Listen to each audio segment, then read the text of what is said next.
So again, welcome. This is Understanding the Legislative Process, hosted by the Arc of Lehigh in Northampton counties, presented by the Arc of Pennsylvania. It is a webinar. Today is April 27th, 2021, and our guest presenter is Ms. Katie Yost, the Manager of Government and Chapter Relations for the Arc of Pennsylvania. So a disclaimer for our webinar this evening, the Arc of Lehigh in Northampton County's Advocacy Department does not employ lawyers nor provide legal advice.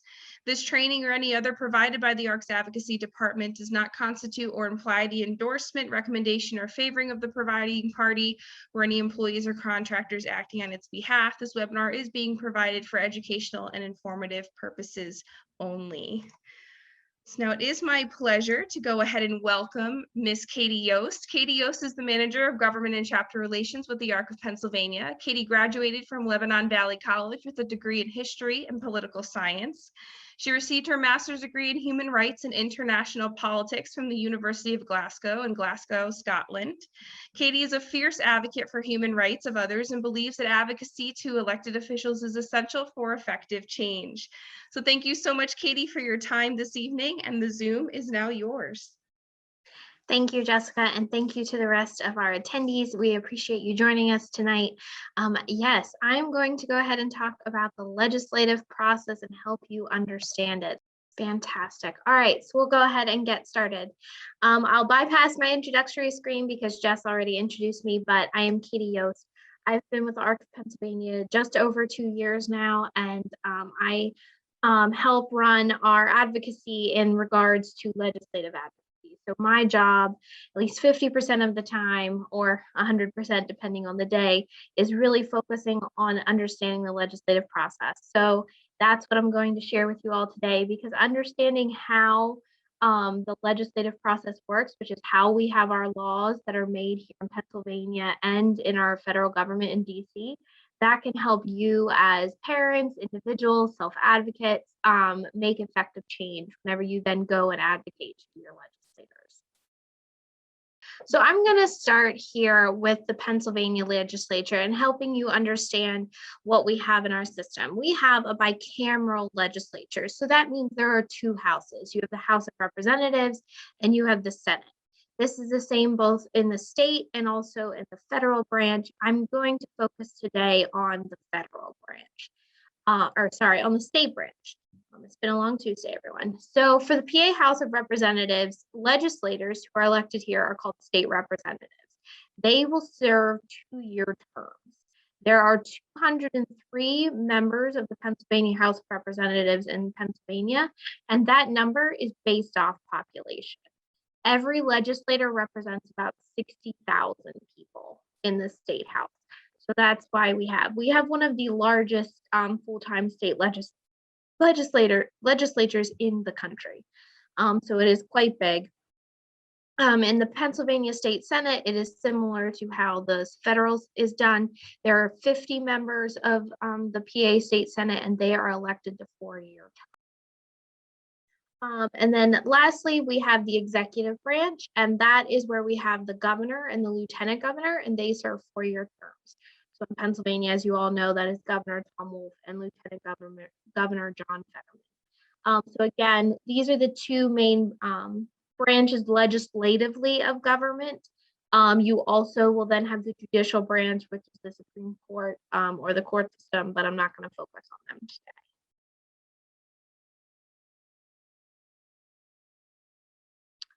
So an overview of the Pennsylvania legislature. Every session is 2 years. So we have just started a new legislative session because in November, we elected a new slate of representatives and senators. So that means as of swearing in day of this year, which was January 3rd, I believe, the new legislative session will run from 2021 until December 31st of 2022. So that means anything that is introduced during this legislative time period will be for this legislative session only. And every legislative session has over 4,000 pieces of legislation introduced between the House and Senate. And this isn't including resolutions. And as you guys can probably imagine, we don't have 4,000 new laws every single year. Just because a bill is introduced, as I'll explain later on, doesn't mean it becomes law. There is a lot that goes into a legislative process. And because of that, it can be very long and very tiring. And also, it is not uncommon to see an issue or a bill take more than one legislative session to go through. Part of that is the process, but it's also the legislators and the staff and the stakeholders trying to iron out any details for legislation before it becomes a law, because it's a lot easier to fix it before it becomes a law, because then you have to create a new law to fix the old law. So that's kind of why the process takes so long.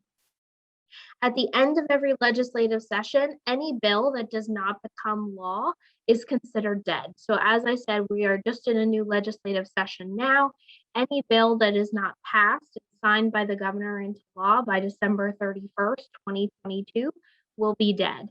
And that means that next legislative session, they're going to have to reintroduce the process. Jess, did you want to stop for questions? All right. I do. Yes, thanks so much. So we did get a quick question in. Are we voting this November for anyone for any senators? No, you are not voting any in November. There are some special elections that are happening in Pennsylvania, actually coming up on the primary date, May 18th. And that is due to there were several legislators who unfortunately passed away after being elected in November of last year. And then also there was a state senator who moved into a federal position. So we will be doing those in the PA primary date. You might have local officials that have elections in November, but there is no state or state legislators that are going to be elected. Okay, great, thank you. Alrighty, so to keep going, the legislature is huge. I actually used to work there before I went to grad school, and there is a lot of staffers. There are over 500 people that are just staff alone that go into making the legislative process.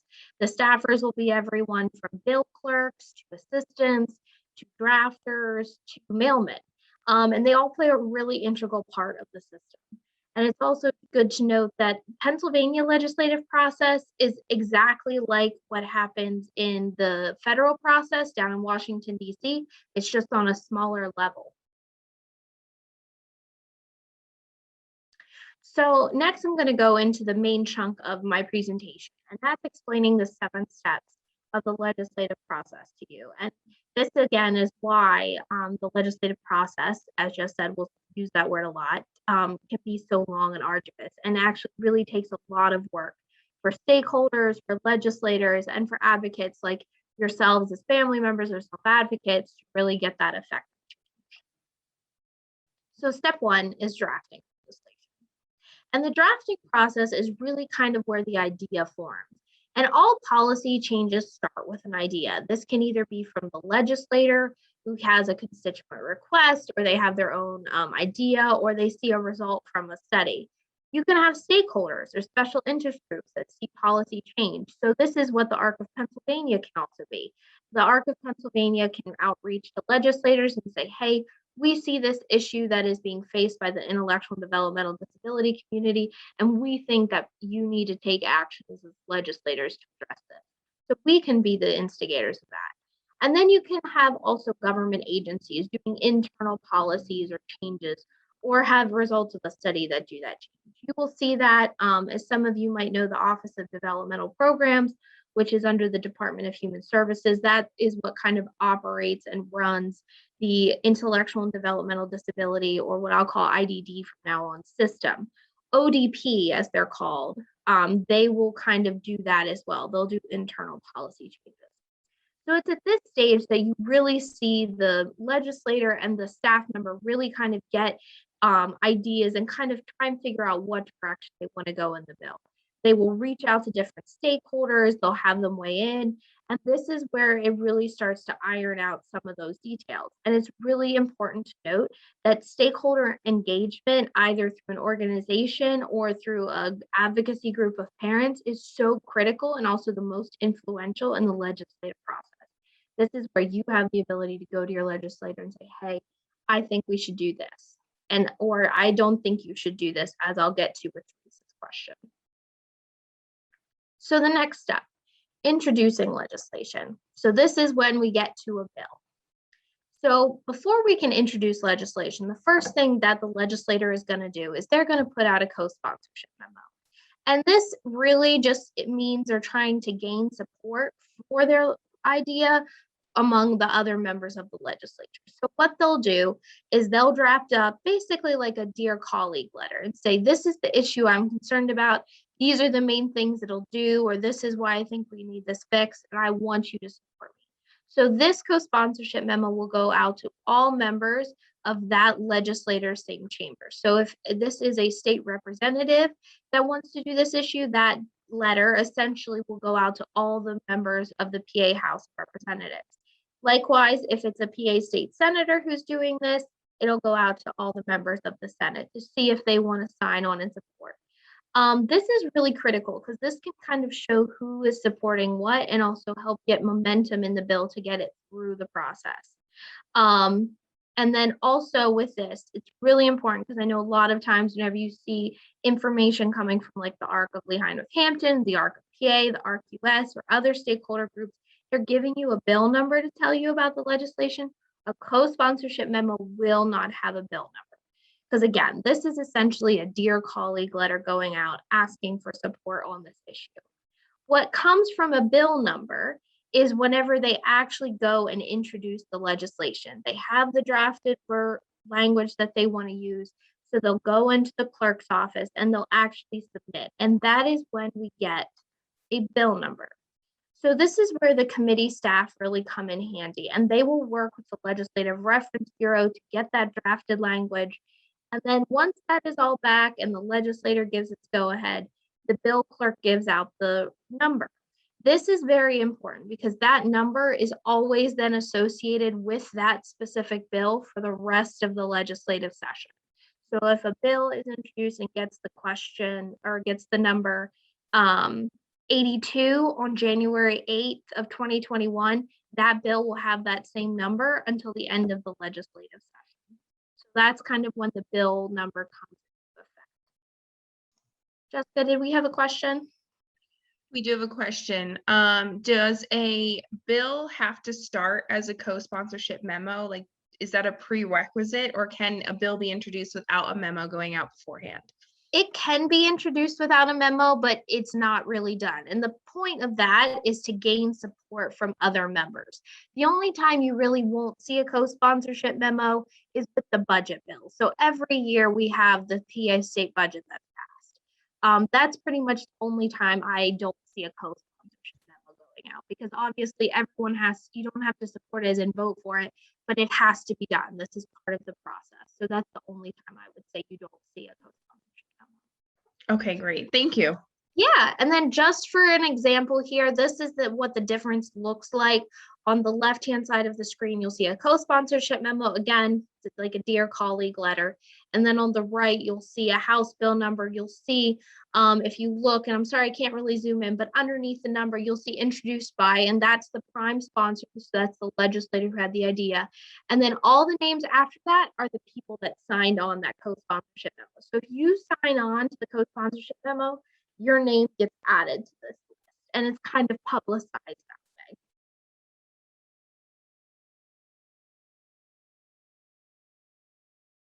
So step 3, committee.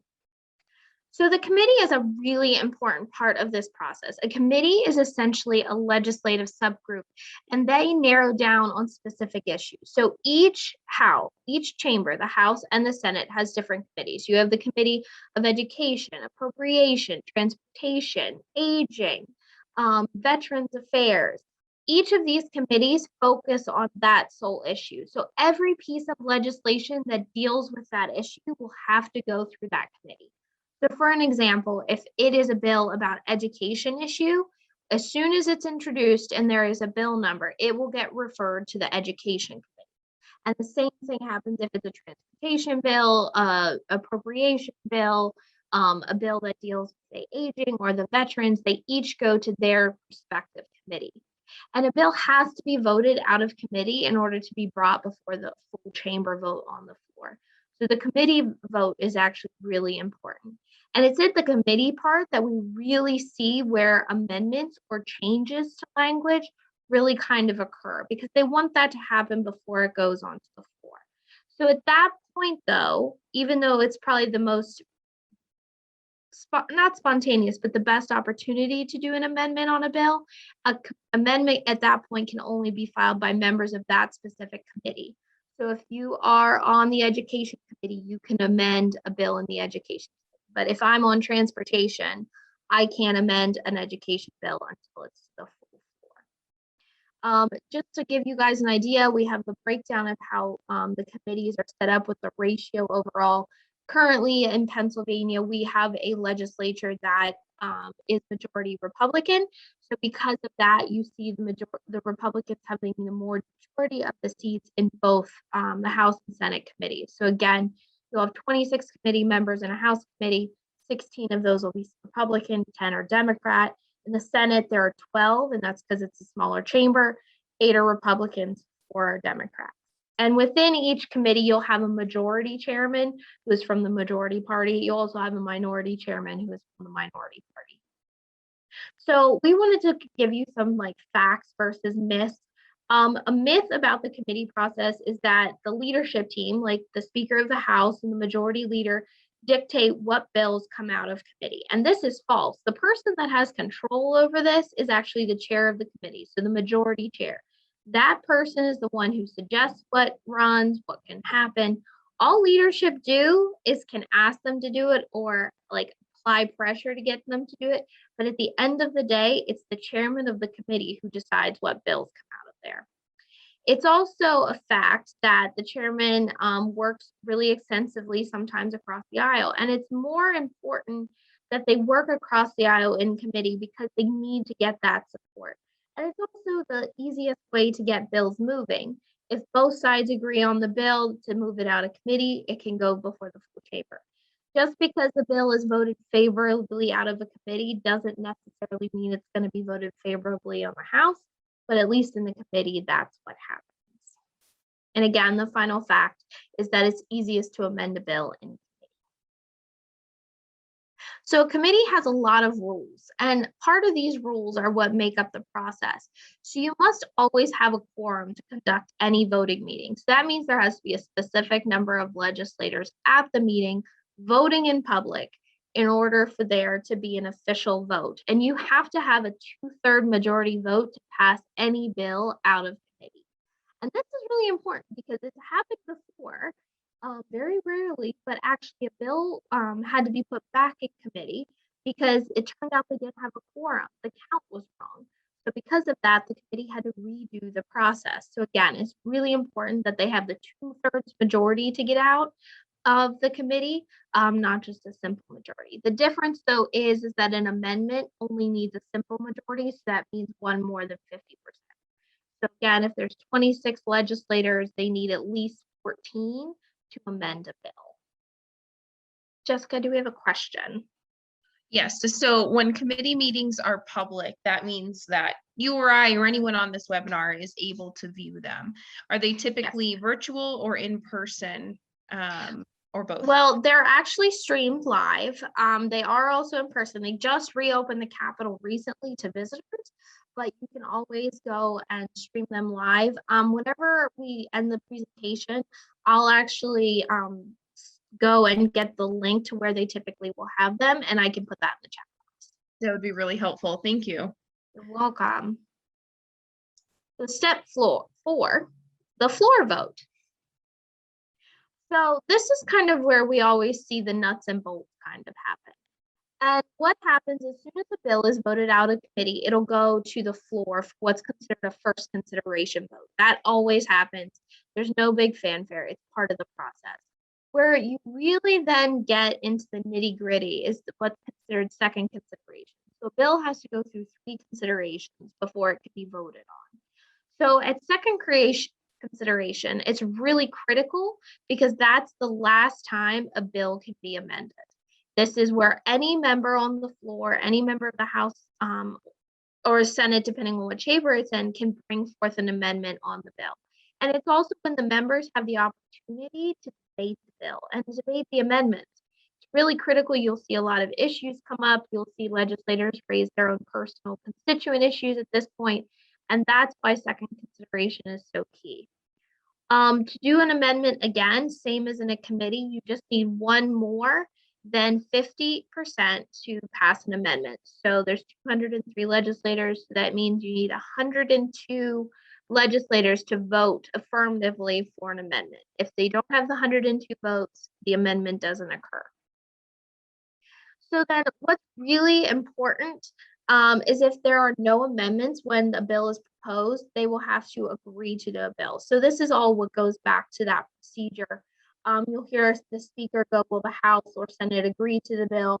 And then the members will either shout aye or nay. You don't hear them shout too much anymore. It's typically just the pomp and circumstance of it. But then we really get into the third consideration, and that's the final vote. So this is the vote that officially will be counted. This is the vote that means if it passes, it'll then go to the other chamber, or if it doesn't pass, it's then dead, and it will have to start the process all over again. So again, leading into third consideration, you can only debate on the final version of the bill at third consideration. So that means if you introduced an amendment at second consideration and the amendment failed, you are not allowed to bring up the issue of the second amendment or debate any part of that as part of the bill. You can only do what is in that final version of the bill. And again, you need a simple majority for a normal bill to pass, so just 102 votes. However, budget bills are different. You do need that 2/3 majority due to the fact that it's appropriating state funds and state tax revenues. So that's the only little difference for a bill within a final vote is if it's a budget bill, you need 2/3. If it's a normal bill, you only need a simple majority. So then we get to step 5, which is where it kind of gets a little iffy sometimes, and also where the process can really slow down. Because I've seen the process go exponentially fast when it really needs to, but then I've also seen the process take years. And that's kind of where it happens. So what happens once a bill is voted favorably out of the chamber? So for an example, a bill in the House of Representatives passes out. It now goes to the Senate.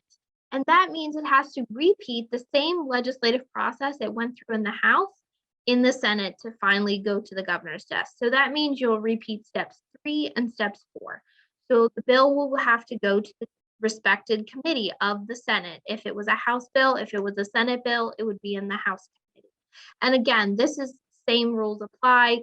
You have to do amendments in the committee or on second consideration.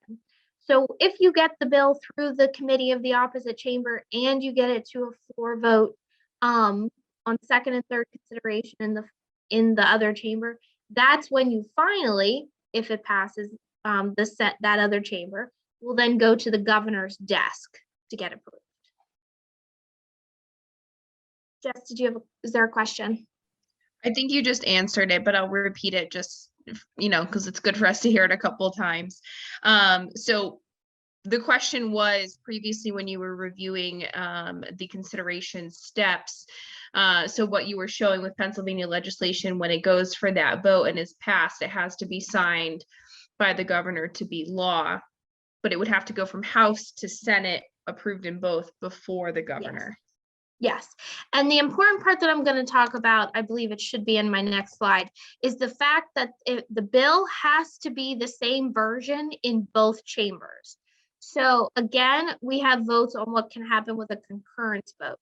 So I'm going to use the example again. Say we have a bill that's voted on in the House, it goes into the Senate, but while it's in the Senate, it gets amended either in committee or on the floor. Well, now you have 2 different versions of the bill because the House didn't pass that version, only the Senate did.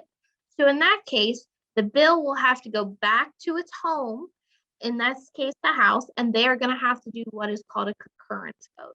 And that means that they are agreeing to the current version of the bill that the Senate has now passed. So that's where that all kind of goes into place. And this all comes through with the Rules Committee. This is a committee that monitors that kind of stuff and also sets the legislative process for how that works. If there weren't any changes made in the bill, if it goes in the House and the Senate doesn't make any changes, the Rules Committee will just move it to that it goes to the governor's consideration. So then the last one you have is step 7, the governor's decision. And this is where we kind of hear a lot, and we've heard a lot of this lately within the last year, but the governor really has 3 options for what to do. He can, or she can sign the bill into law and it becomes law. They can veto the bill, which means it doesn't become law, or they can allow the bill to become law without a signature. So essentially, the governor is given 10 days from the date that it is signed in the House and the Senate saying we have voted on this bill, this is what we are sending. The governor has 10 days to make that decision. So if he just lets it go for the 10 days, that means that it becomes law without a signature. But where we kind of see the nitty gritty is with vetoing bills. So the governor does have the power to veto bills. Sorry, I'm going to go back because I couldn't remember if I had a slide for this. So what happens if governor vetoes the bill? That means the House and Senate does have the option to override a governor's veto. It is very hard to do. We actually did not even see it occur during the emergency declaration. You need a very large, I believe it's either 2/3 or 3/4, and I apologize for not knowing which one, majority in both the House and Senate chambers to pass that bill to override a governor's veto. So if a bill only passed with a simple majority in both chambers and then the governor vetoes it, there's no way they can drum up enough support to override that veto. So again, a veto is very, very a veto is not rare, but a veto override is extremely rare, and you only see it in very extreme occurrences. So everyone, that leads me to the end of my presentation. Does anyone have any questions?